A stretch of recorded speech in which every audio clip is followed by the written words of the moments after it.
Okay, this is our sand and clean setup for when we're getting ready to prime and paint cabinets. So using a sanding sponge, medium grade, like so. Make sure it's not too abrasive. And it's pretty simple. This is about the speed you're looking to do. We're not looking to sand the finish off, okay? So for demonstration purposes, I'm not gonna sit here and sand the whole thing because it'll take forever.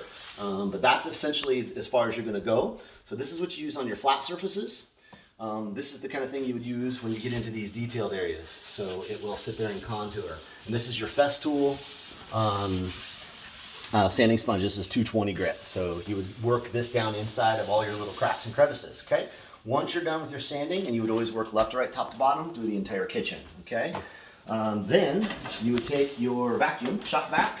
Hopefully you'll have the correct attachment. If you don't, this is your backup. You can use a brush. The key is that you're not just straight brushing these things. So turn this baby on. And always kind of on a periodic basis, if you're doing this, get the dust out of it. So literally,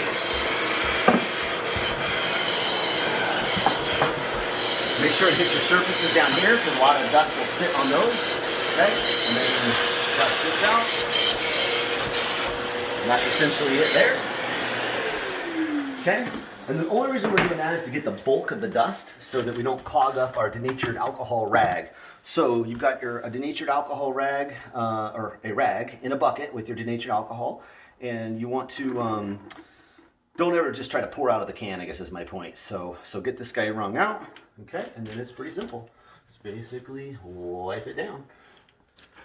And be thorough, left to right, top to bottom, don't miss spots.